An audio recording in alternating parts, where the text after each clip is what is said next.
not necessarily those of KKNW, its management, or other advertisers. This program is sponsored by Dr. Pat Basili and Transformation Talk Radio. Join the New Earth on the Cornelia Stephanie Show. Tune in each month as Cornelia takes listeners on an odyssey of higher consciousness to inspire, educate, and empower. Cornelia Stephanie is a spiritual teacher, passionate speaker, published author, and founder of the Empower Network. Cornelia guides people on the path of self-healing, peace, and liberation. For more information, go to corneliastephanie.com. Hi, I'm Laura Meeks, and the most common problem that my clients face is all work and no play. This is why I created Fly High Living. I help you develop a balanced life plan and guide you to a place where you love to wake up in the morning. Call 888-666-1570 or go to flyhighliving.com to sign up for the 4-week Flight Plan for Life course. Are you ready to transform your life and embrace magical experiences? Talking to Tanis with your host Tanis McCrae is here to help you find your joy in life. Tune in live every first and third Friday at 10 a.m. Pacific on TransformationTalkRadio.com. Let's awaken your experience and create the change necessary to take back your right to choose who you are.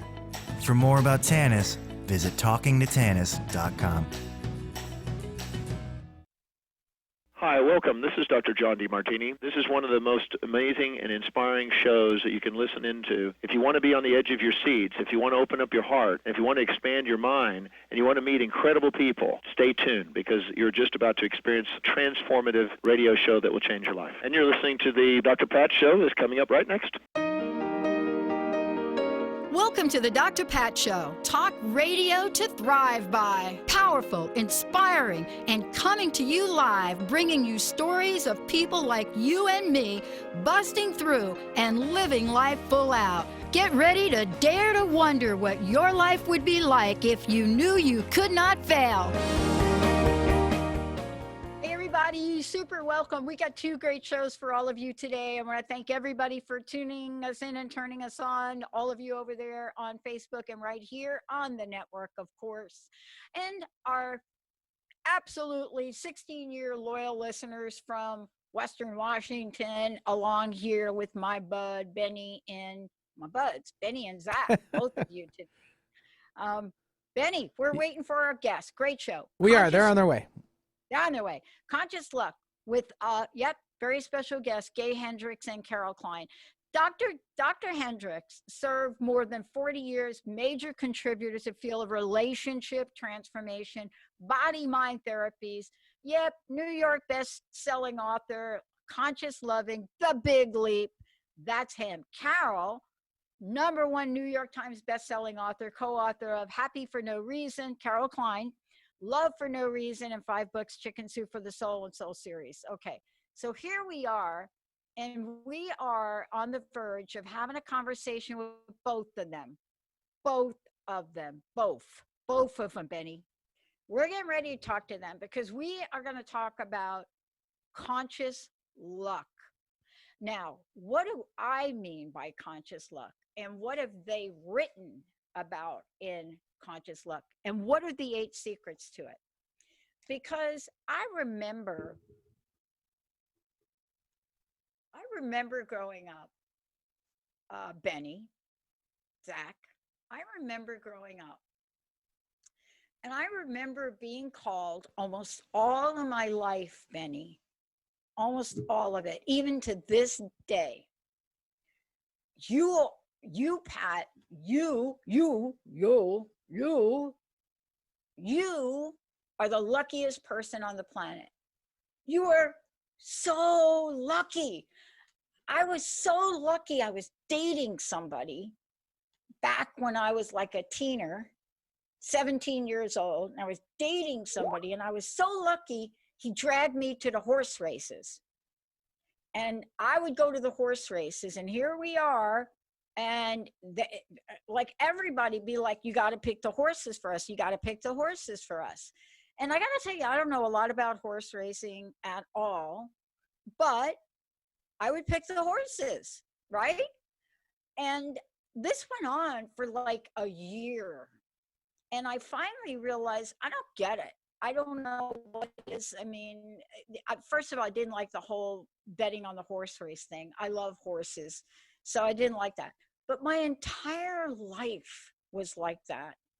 You know, even when I tell the story about being kicked out and being homeless at 17, when I talk about the series of events that kept me, Benny, from falling into the oblivion of poverty and ending up with the wrong people doing the wrong things. And I think about this one instance in that story of here I am, and it's really true. I came home one day and all of my stuff was like out on the lawn.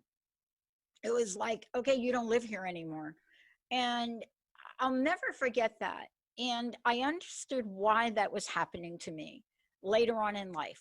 And I since reconciled with my stepmom about it, because I'm not saying that this is like 100% true, Benny. I'm not saying like, I don't know. Do you think I was like a crazy child, like when I was a teen?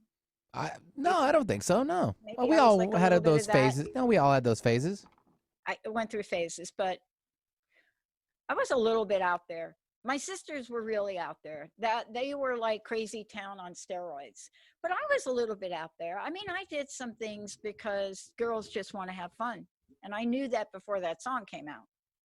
But I was still in search for the identity of who I was too. I wasn't quite sure who I was personally.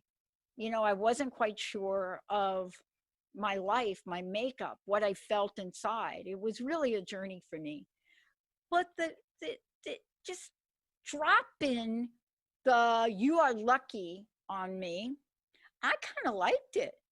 I mean, I not only kind of liked it, I grew to like it. So here we are. We've got this fabulous book, and I think we right now we're hoping to get lucky and find Dr. Gay Hendricks and Carol Kline, who are joining us here today. Hoping we're going to get lucky here for that. But here's the book, right? And I don't know if that shows up, Zach, upside down. Every time I do that, do I give an upside down image? 8 secrets to intentionally changing your fortune. Now, and later on in the 11 o'clock, we're going to talk with Megan Edge on the edge of living supernaturally. So you see how these tie together? So here's what I want to say about luck, or my version of luck, or what I've come to know about luck. My scenario, my case, I absolutely see it as conscious luck. Many of us believe that luck, mysterious force that runs like somehow goes beyond our control, like picking the horses or whatever that was that I was doing. But what if we could make our own luck? So whenever I tell people about my life story, right, and I do a lot of speaking, not so much now, like I'm speaking in place, but we are going to do some online speaking things for everybody. But when I start to tell my story, especially the one, Benny, that you've heard millions of times, well, thing one, I dialed the wrong phone number to get this show.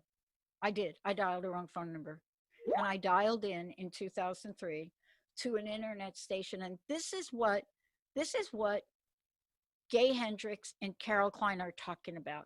So I'm the one that dials in to the wrong phone number. But see, what they're saying is, but what if you can make your own luck? What if you can make your luck?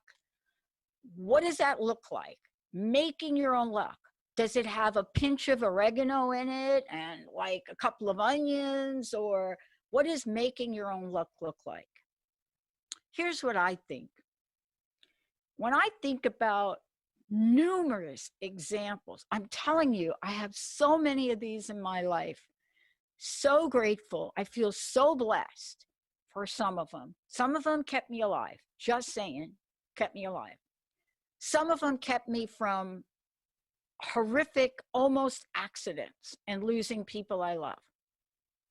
But here's the thing. I dialed that wrong phone number, but what did I not do? And this is what I think they're saying. What if you can make your own luck? What if you could do that? Right? So we're going to talk about today. But now, can you guys imagine that here I am depressed. I just finished my graduate program. I am so like bleeping. You got to be kidding me. I go to school for 10 years. I'm studying consequences of broken promises. I'm supposed to be a consultant and I'm depressed and I dial a wrong phone number in 2003. See, I think this is what they're talking about in this book here, right? I'm going to guess. They're joining me here in a minute. But what did I do? So people would say, you're so lucky you dial that wrong phone number. Wow, you're like super lucky, Pat. You dialed that number. But what did I do? I'm from New York. What are the odds that if somebody like me, depressed, dials the wrong phone number, accidentally gets into an internet-only station in 2003, never has heard of internet or internet radio or anything to do with radio or any of that, what are the odds that I don't hang up? What are the odds that for a nanosecond, something says, just talk to these people. Just tell the people that answer the phone, the reception people, that you're looking for a man named Tracy. Just talk to them. Just tell them, somehow you know you got to talk to somebody here. And within 30 seconds, they transfer you to a woman named Casey. And 10 minutes from there, I have pulled out a credit card. I have charged $10,000 on a credit card in 2003 on an internet-only station when everybody is still using flip phones. Why? I'm not going to answer that, but Carol Kline is here with us today, and I'm hoping we're finding Kate. Carol, it's great to have you on the show. Hi. Hey, how are you? I'm great. I'm listening to you. You're my kind of person. I'm from New York too. But you know, I read your book and I was telling everybody about it, and I've introduced you both already. And one of the things I talked about, and I want to really pick up where this left off, was I said to everybody, I have been called the luckiest person on the planet almost all of my life, and I have had a rough life. So I'm not sure how they put those two things together. Because I'll tell you, this is Go such ahead. an interesting thing. Well, I'll tell you what I think, and then Yeah. I'd love to hear your feedback on it. You know, when I was growing up, I had good things happen to me and bad things happen to me. And some really bad things happen that everyone would agree, bad. But lucky people bounce back. They, you know, in positive psychology, the people who are unlucky take defeat and fall and don't get back up. So, I mean, it's the whole thing about lucky breaks turning into lucky streaks. You can have a lucky break, but look how different actresses handled their break into stardom. We've got our, you know, what's her name? I'm thinking of a good one. Well, we've got our Lindsay Lohans and we've got everybody else, right? So there's a way that you handle life. And part of luck is there's a small random component. And that thing you were just talking about, what are the odds? You call somebody that would turn into this. I guarantee you that your luck is the combined result mostly of your attitudes, your actions, and your associations. Yes, you're going to get a lucky break here and there, but lucky breaks do not guarantee a lucky life. It's what you do with it. So that's why people call you lucky, because you take what happens to you and you turn it into luck. Yeah, it's really fascinating because you're absolutely right about this. First of all, I love this book because first, it answers a lot of questions for me, and it gives me a framework how to answer the questions to other people. So when I share my story or talk about it or I'm interviewed, you know, and people always ask me the question, look, were you born with like a silver spoon? What are some of the challenges you have? And anytime I'm answered that question, I immediately take about 16 seconds and I say the following. I say, well, I was born in this world to a mom who was an addict and alcoholic. She killed herself when I was 6, and I was in a Catholic boarding school. At 17, my stepmom threw me out, came home one day, and stuff was on the lawn. And at 19, I was accused of doing something I didn't do and almost ended up in jail for the rest of my life. Yikes. Now, that's one version. Oh, so But interesting. why didn't I? But you answered the question about why, with that story, am I not dead by now, right? Or, Really? and part of this is what you're bringing to the light for people. So luck sounds like this thing, Carol, where I have no control over it, but I'm not going to do it today because I really want to talk about the book. But Benny has heard me talk about how 17 years old, and believe me, beg for money at the Port Authority, learned so much about begging for money. I learned that you must wear different baseball caps for different fans of baseball. So you can't like have a Yankees hat on because people see your Yankees hat, right? So I learned some things about sitting at the Port Authority and doing this. And I learned some things about myself. But the thing that literally got me off the street wasn't selling hot dogs from a hot dog cart. It was I was at my bitter end, and I was across the street in Greenbrook, New Jersey, across from Route 22. And like a scene from Psycho, the hotel across the street, lights were flashing. And I somehow knew to get over there. And I walked in and I said to the guy, you got to give me a room.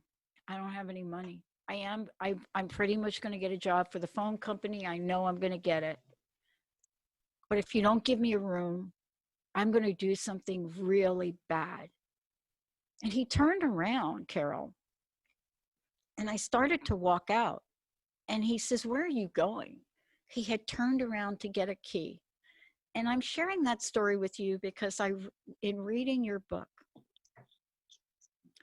there's luck and then there's what we do. How do you blend both of those together to make conscious luck? That's a beautiful story. I want to hear the rest of that. So you've really got us on a cliffhanger. You're a great storyteller. You stop right when everybody wants to know, what happens next? Well, I'll tell you what happened next. And this is the short version. I did know I was going to get that job at the phone company. And you've got to explain this in terms of your book. This is why when I read your book, I said, oh, gosh, this explains everything. The dude gives me it. I said to him, I will pay you back. I am sure I'm going to get this job with the phone company. I applied before I got kicked out, by the way. And he said, well, how do you know that? I said, I just know. He said, 2 weeks, that's all I need. I said, I'm also going to get a job at the ShopRite. And I hadn't applied to any of those, but I said, I'm going to do it. Gave me the room. So I was off the streets in Greenbrook Motel in Route 22. Here's the kicker.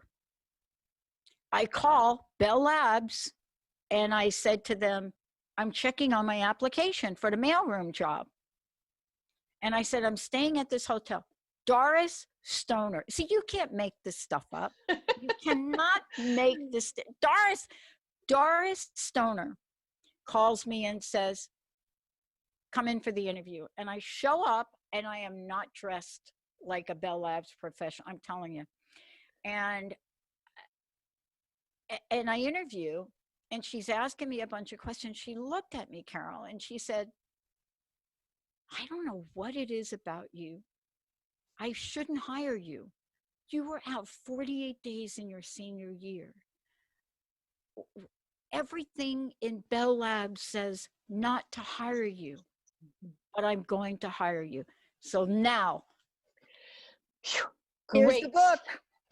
Great segue. Okay, so the thing that is really important that people understand is that luck, the definition of luck in the dictionary is misleading. It says, basically success by your own efforts. And that has sort of really, really stuck it to us for too many years because really luck, I love this quote. This was the meta shift. This was the meta shift that happened for me when I started looking at luck. What if you could control your own luck? What if that apparently was a mistake? And there was a quote by a woman, Dr. Tina Selig, and she is a professor at Stanford. And this quote was the meta shift that got me to understand what this was. And then with Gay's work together, the quote is, people think of luck as a lightning strike, isolated and dramatic, when in fact it's a wind that's always blowing. And it's you that can catch the winds of luck by creating a sail out of your tiny behaviors. And I would add your actions, your associations, and your attitudes. So what if luck is everywhere and all we have to do is learn how to harness it? About 100 years earlier, there's a beautiful quote by an Indian poet named Rabindranath Tagore, and he said, the winds of grace are always blowing, and it's you that must raise your sail. And with that image, that paradigm shift, I got that, okay, so how do we give you 8 points in this book, 8 things to do to raise your sail.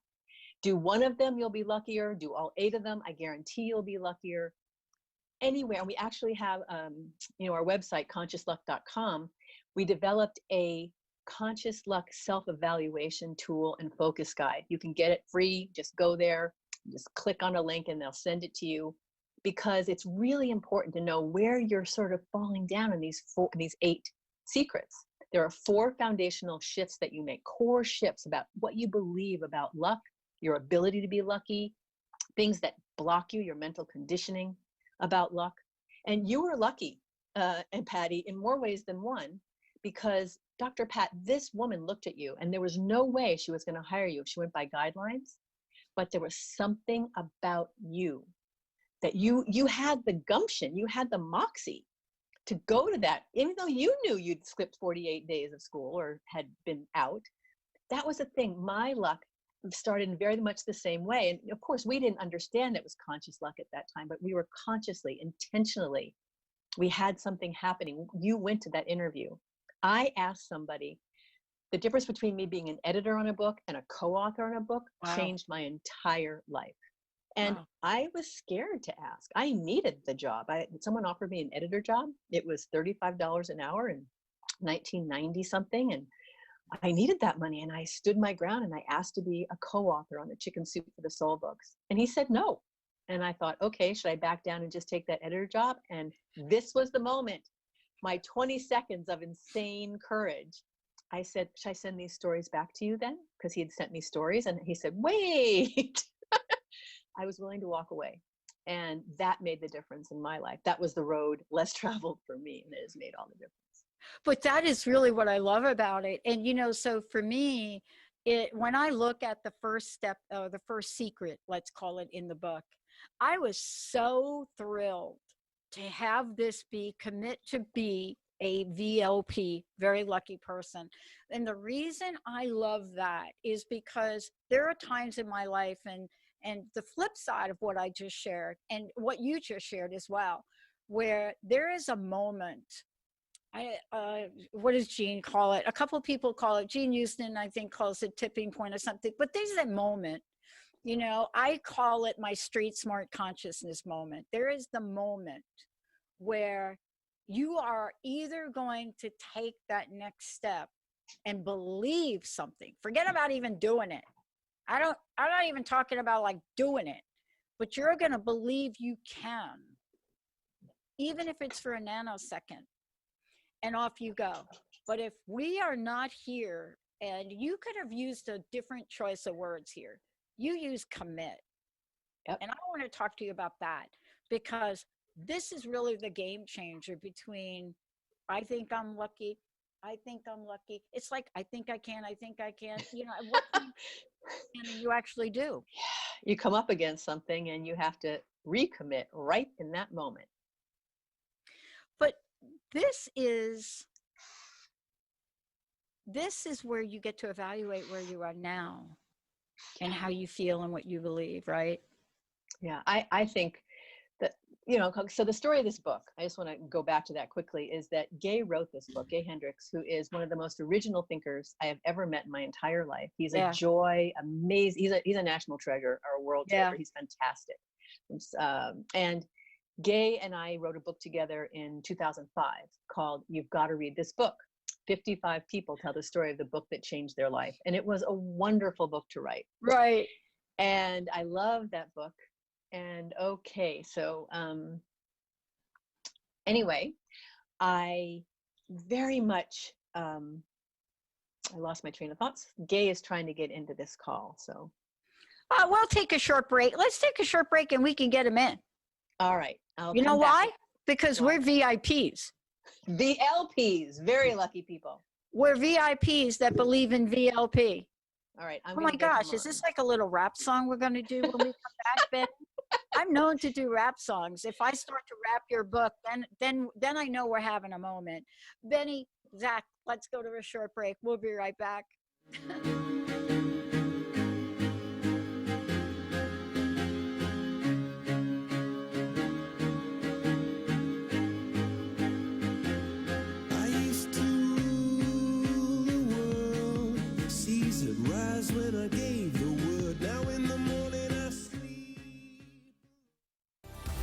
Living a richly abundant life sound too good to be true?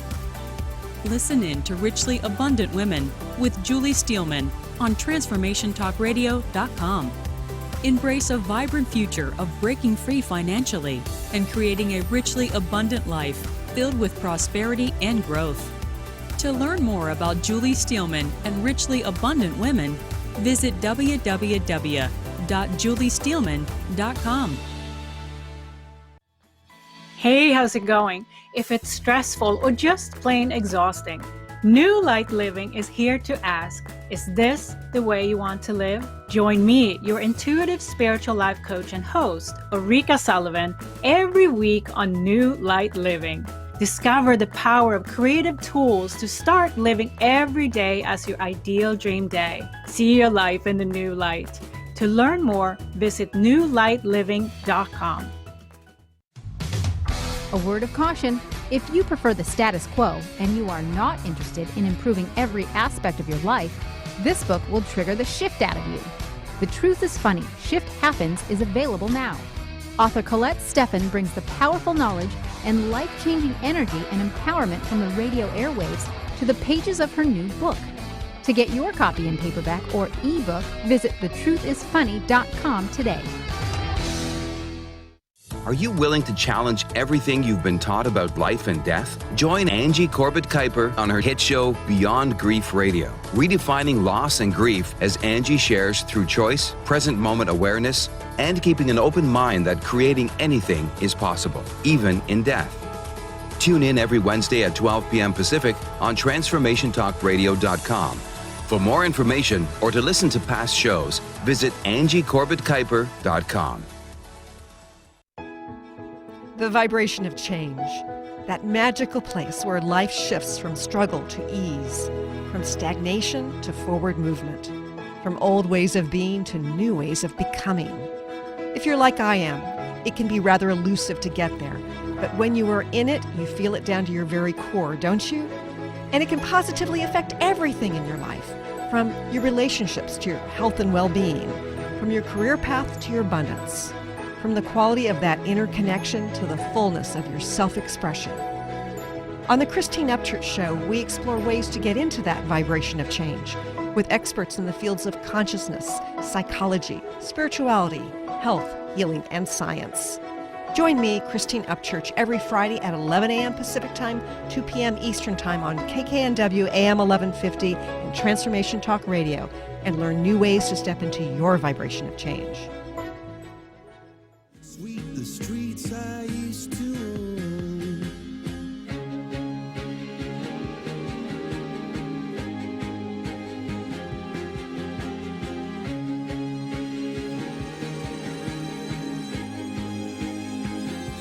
I used to roll the dice, feel the fear in my enemy's eyes, listen as the crowd would sing.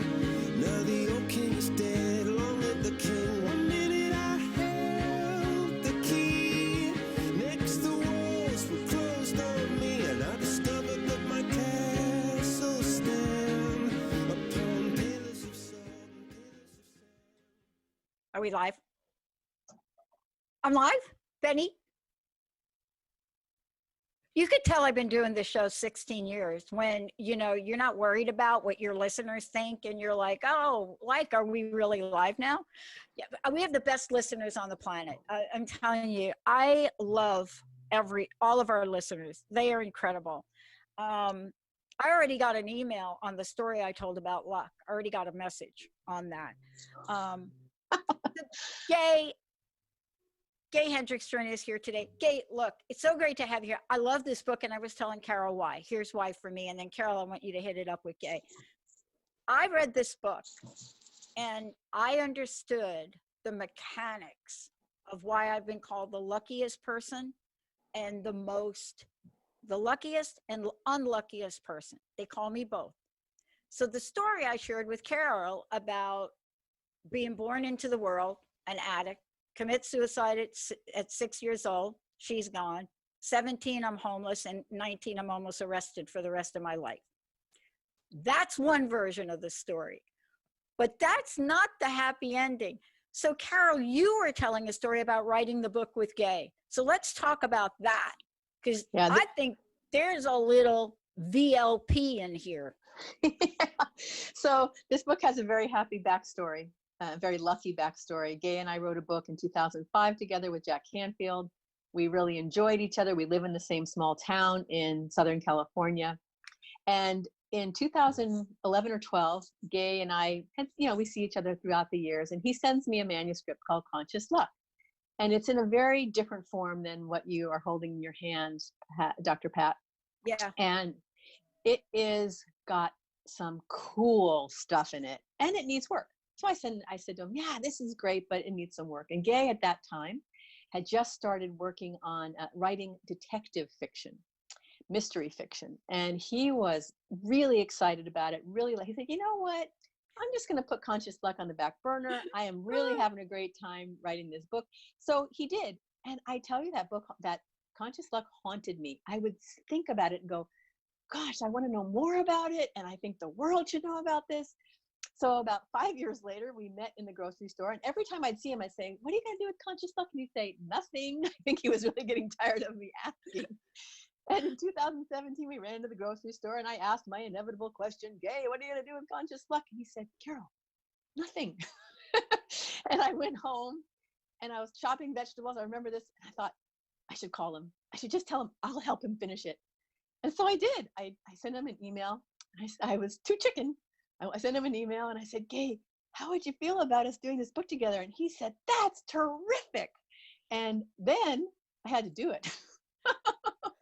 But what can I ask you, Carol? Yeah. And I'd love to hear both of you talk about this. What was it about what you read that got you fired up? Because we're fired up about this book, right? And Gay is like another day in the life of Dr. Gay Hendricks, right? Exactly. For those of us who do not inhabit Gay's world, which is the keen edge between, how do you say it, Gay? Absolute marvelousness and total brilliance. He's an amazing person. Those of us who don't always live in that world or haven't always lived in that world, there is something really powerful about the way Gay introduced this concept of conscious luck, especially the fact that you had the power to commit to it, because you've committed to your life unconsciously the way it is now. What about making conscious commitments? What about being conscious about the mental conditioning that's running you right now, and choose consciously? I think Gay's brand is conscious, and there's a reason for that. So I'm going to turn it over to Gay. But let's turn it over to you, Gay, because I got to tell you, I grew up with a dad and a stepmom that were very different. My stepmom believed in the ultimate of possibilities, but she's actually the one that kicked me out at 17. My dad would say if it wasn't for bad luck, I'd have no luck at all. So I'm a little bit, not so much my dad and a whole lot of my mom. But for you, I'm curious about what was it from Carol's perspective that got you fired up to finish the book? Well, first of all, from working with Carol 10 years ago on this other book with Jack Canfield, I had found out a lot about her, and I had just come to think of her as a freelance angel who moved around in the world doing good things. I didn't know that she's also the pushiest angel on earth, because she kept just coming at me with this thing. And but I'm really glad. I need those kind of people around me. Otherwise, I would exist in my own little bliss bubble here. My wife is exactly like Carol, too, by the way. So I even married one of those pushy angels. And so Carol and I both agreed on one big thing, which is that underneath all the stories that human beings tell themselves about whether they're lucky or not, there is this vast ocean of pure consciousness that doesn't have any programming on it. And if we can make our homes there, we can reinvent ourselves all the time to fit wherever we want to go in life. And so actually, the first idea of conscious luck came into my 14-year-old brain when I was in the 9th grade, and went to the movies with this kid, Danny, and there was 250 people. They put our names in a goldfish bowl, our tickets, and they were going to have a drawing. And Danny leaned over to me and says, "Watch this, I'm going to win." And they were giving 3 prizes, and he ended up winning the first prize, which was a wristwatch, which was pretty cool in 1959. And so, I mean, that was the latest technology in 1959. No kidding. Right. Yeah. So I asked him afterwards, "How did you do that?" He came back with his little wristwatch, and he said he had just made up his mind one day. He had seen that some people in his family thought of themselves as lucky and some didn't. And he decided he was going to take after the lucky ones. And so I thought, wow, could it be that easy? And so I just tried it on. Okay, I'm going to think of myself from here on out as a very lucky person and a VLP. And suddenly good things started to happen to me, so much that it was really unbelievable. Just I refer people to the book because it's kind of a long story, but I had a lucky event happen right after that, and it made kind of a true believer out of me. You know, that's the key that I want to talk to you both about. Is there are situations that happen in life, right? And I was telling Carol that I have been called both the luckiest person in the world and the unluckiest person, not by my own definition. I personally believe that I am a luck magnet. I really believe that my life and the way I look back at it and I look at the series of events, I mean, even my acceptance into a master's program at Columbia and then a doctorate, I am the least likely person on paper to ever get accepted into either one of those schools. But I never thought about that. And it took me to lose my job to get into the Columbia thing. And it took, in order for me to get into Claremont, it took the fact that the dean retired and a woman took his place for 1 year who was like us, working people, right? Worked our way up. She was a single mom. And for 1 year in the history of Claremont, she hired 6 of us that weren't fresh out of undergraduate programs. The only time in the history of Claremont. And when I think about stories like that, and by the way, I had to wait on a waiting list. I wonder how we can talk to the people today so that, as you say in the book, Carol and Gay, as you say in the book, we can change our luck stories. See, I think that right there, that's the luck game changer, when we can truly understand that. And let's talk about how we do that. Have you both had to change your luck stories? Well, yeah, for sure. A lot of people don't know this now, but 50 years ago, I had grown up with a real childhood obesity problem. Something was wrong with my thyroid and pituitary and all that. And I never really got it fully handled until I ended up at age 24 having a kind of an enlightenment experience and deciding to take it on for myself. Since medicine had never been able to heal it, I was going to do it myself. And so I made a shift inside me. And it's that shift I was kind of mentioning a little while ago, where I discovered that I had this whole aspect of me that I'd never even tuned in before. This, what I came to call pure consciousness, which is the ground of everything.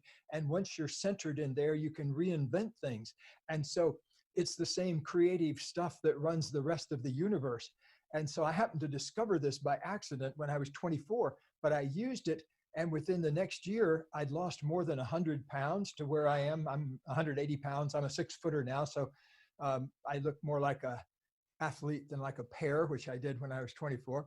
And I also smoked 2 or 3 packs of Marlboros a day at that time. And, you know, I had a whole life going, was in a terrible relationship, didn't like my job, wasn't crazy about my car. Everything was off track in my life. And so that one moment got me on the right, and I've kind of followed that ever since then. And it really, it locked in this idea that the luck, like we say in the book, is like a wind. You need to kind of get your sails open to it and learn how to read the currents. You know, one of the things that I am struck by is, and can I ask you both this question? Somebody asks me, or people ask me from time to time, they ask me the question, how did you learn it? That thing. Like, okay, so now I'm like, read this book. That's gonna be my, that's good, because I never give people an answer that's good enough for them. You know, no matter what I say about any story I share, any situation, like the Claremont story, right? Right. Well, it's hard to tell somebody else what to do in that situation because it was so particular to your life. And so sometimes it's hard, you know, people say, oh, you're born lucky. You know, you don't have my situation. You can tell them, well, bang, bang, bang, bang, I had all these terrible things happen. But what's wonderful about our book is that anyone from anywhere in any situation can take these steps. And the first 4 are internal. They are about changing your mindset.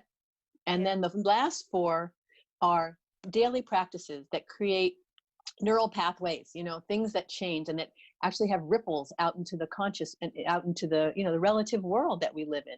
And what for me, I'm a very sort of have my feet in both worlds. I'm very into spirituality and I'm also very practical.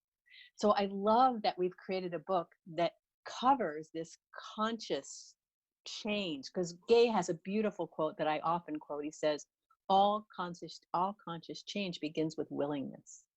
And so isn't that beautiful? Yeah, in the book, what I read was, I can't remember exactly where, but there's a subchapter that says "say yes," right? Yes, it's right in the book. It's like my favorite word. Say yes. Yeah, and it's really, really easy. That's what we want to get to start, because wherever you're listening to this or watching this now, just kind of try it on as an experiment, just like you'd try on a new blouse or a shirt at the store. Just try on, I'm willing to be luckier every day of my life than I was the day before. Something simple like that. Just kind of bring that down into your body and try it on. I have an observation. I'd like you both to comment on this. So, had you had written this book any other time other than when you decided to together, like Gay, like if you'd have said, I'm going to write it, like, I don't know, 10 years ago, but it's written and it's published today. Yes. In the middle of a global crisis. Yeah, that's to me destiny occurring right around us, because it's just think of it as a graduation gift right now. There's a whole generation that's coming out and they're not going to have a chance to stand there in their caps and gowns. Well, a lot of people are giving conscious luck as the perfect graduation gift for a very uncertain time.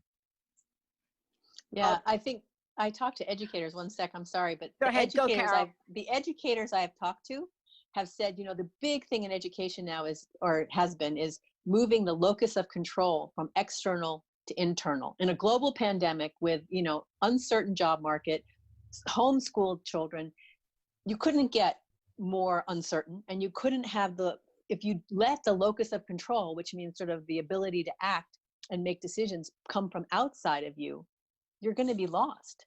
So our book is actually a textbook, a primer in how to move the locus of control to inside you. Creating your own luck, even in the midst of all of this, is possible, because luck is an inside job. Luck can happen. Much more of it is internally based. your actions, your attitudes, and your associations. So I really hope that more people will buy it as a gift for graduates right now, because So they how need do it. they get a copy of the book? And let's give them the website, because I realize, we have a short time left, and I was stunned by one chapter in the book. But how do they get the book, and how can they take the self-analysis, Carol? You want to tell them again? Sure.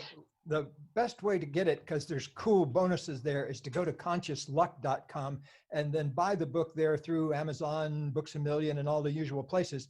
But if you do that and enter your name there, you can get these meditations that we've recorded that Carol and I actually did specially for that. And there's also a super cool bonus going to be coming out about getting a big discount on a new course that we're doing. So there's all sorts of great stuff to get there. I got to tell you, everybody on my team is going to get a copy of the book. All right, here's my probably going to be the last question I get to ask you, but it's a twofer.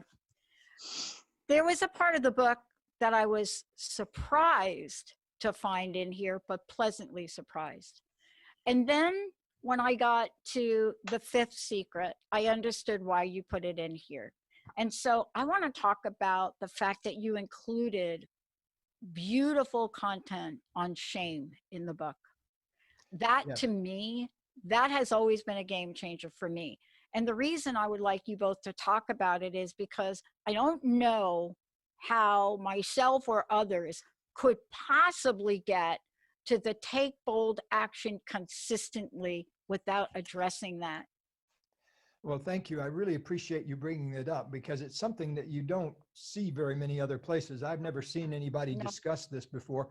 Well, if I may tell a quick story where it actually started, was I was standing in my mother's house down in Florida, where my brother and I had met up. He lives in Maryland and I'm Californian. So we'd come and met up there to help clean out her house, and after she passed away in 1990.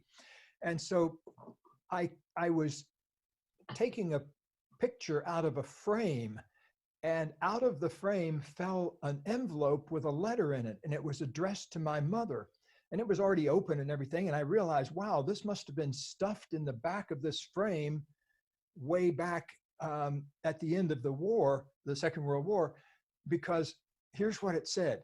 It was addressed from her church group to my mother, and it was saying, Norma, you can't just sit in your house and feel ashamed. You've done nothing wrong. The fact that your baby was born at this particular time in this particular way, you don't have to feel shame about that. Come back to the group. Don't just sit in the house. And they were begging her to get out of the house. And they'd apparently been begging her to do that. And whoa, you can imagine the rush I felt, because this was when I was being gestated. And this was the experience I was having when I was, before I was born. And so I had not realized it at the time, nor had I actually tuned into the feeling of shame in my body. I had never, I knew that I could feel sadness here when I felt sad, and I could feel anger when I clenched my jaws, and I felt fear when down in my belly when I had butterflies. But I really never owned shame, you might say. And so in that moment, I could feel it lots of places in my body. And then I had this insight that I'm very grateful for that wound its way into the book years later. And that is that, hey, now that I've discovered this whole new field in me, this field of shame that I could even feel down in my legs, let me replant it and rededicate it to something new. And I decided to rededicate it to being an attractor for good things in life, like conscious luck. And so I helped many clients after that do that, because many of us, not just with shame, but many of us are stuck on a particular feeling like anger or undigested grief or fear and anxiety we haven't addressed.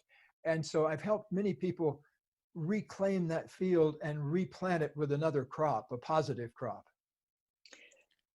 And for me, I think the brilliance is that, shame is a very difficult thing to deal with on the level of emotion. It's painful, extremely painful. But if you can drop into the body and feel the signature of shame in the body without getting caught up in all the psychological aspects of it, it's an amazing way to handle it. And I think Gay's, epiphany so many years ago can have tremendous, tremendous repercussions and reverberations in the world now, Yeah. especially for luck. And that's why I was so thrilled to get the book. I mean, you know, it's really interesting as I think about some of the decisions I've made or almost didn't make in my life. And one very recently, last October, a former employee calls me and says, you got to come down to LA. You got to come down to LA. You got to be here at this event. It's all about love. We're doing love notes and we're doing a music video. And I want you to come down and be part of the music video. And I thought, are you kidding me? Is this like a punk joke or something? But it wasn't. And here's what happened. I almost didn't go for exactly the reasons you wrote in the book. I almost didn't go because my version of shame for myself turned into unworthiness. Right? Now, people would think, really, Pat, you? Like you? Yeah, me. Because sometimes we forget how deep our wounds go, right? But I have some tools. I have some tools now. And, you know, everything that I had to do to prepare to just get on a plane, like overnight, like over a weekend, you got to come down the plane. You got to wear all white. You know, we want you to do interviews. So now I'm dragging Jessica down. Now we're dragging our equipment down. And I had a million reasons not to go. But you see, this was a passion of mine to participate in something to change the world through love. But I went, and I wouldn't have gone if I'd have stopped in the book and not addressed shame. But see, people say to me, see, there you go again, you're lucky. You're going to be in a music video with John Legend. You're lucky. Yeah, I almost wasn't lucky. I almost didn't go. And I think that's why when I say this book is a book for our time, I don't think that I'm alone. I think we're going to find a lot of people that are not feeling great about themselves. How can we encourage them to take those bold, consistent actions, Gay and then Carol? Wow, this hour went so quick. Thank you both for today, by the way. Patty, I'm just going to can I just say something, Gay? Because she said something. Your luck also, you tapped into lucky goals. Your passion for what you wanted to do also made you lucky. So that's one of our secrets. And you also not only overcame your shame, but you tapped into what you most love to do and what you're most passionate about. Well, one of my original teachers, Krishnamurti, he said the sole purpose of education for ourselves is to find out what we most love with all our hearts. And so I think, to me, the conversation we're having right now is such a privilege and an honor to be able to have this conversation to help people get empowered to turn their whole lives into one long lucky break. I'm telling you, I hope you both will come back because there is a continuous dialogue that we must have to have people tap into this, Gay and Carol. There is a continuous dialogue that is so important to the world right now. We've got to be able to reach people at the level that we're doing now because you clearly have identified a way to help people to remember who the heck they are. I want to thank you both. I want to tell everybody, go to consciousluck.com. One last question. Thank you again. What are your personal messages? What do each of you want to leave us with today? And thank you so much for all that you're doing. What do you want to leave us with? Well, we have a little wristband that we give out to people who take our seminars. And on the wristband, it says, breathe, move, love. So wherever you are, take a breath, move your body a little bit, and love as much as you can from wherever you are. And mine is to culture the wealth you can take with you. Doesn't cost anything to be the best person, the kindest, most loving person you can be. So cultivate the wealth you take with you. Wow. And what should people do if they sign up on your website? Will you notify them of the upcoming course that you're developing? Yes. Okay. I can't thank you enough. Thank you both for being who you are, and thank you for doing what you do. Thank you for writing a book. that explains a lot and helps people create the most incredible lives. Thank you both. Patty, it was Thank a you. joy meeting you. I want to talk to you again. I hope you both will come back. And Gay, thank you for keep doing what you're doing. And thank you for, what do you say in the book? Your yes. Your yes to Carol. Let's take a short break, everybody. We're not done Bye. yet. Let's roll. Carol, Gay, I'm Dr. Pat. You all are amazing. We'll be right back.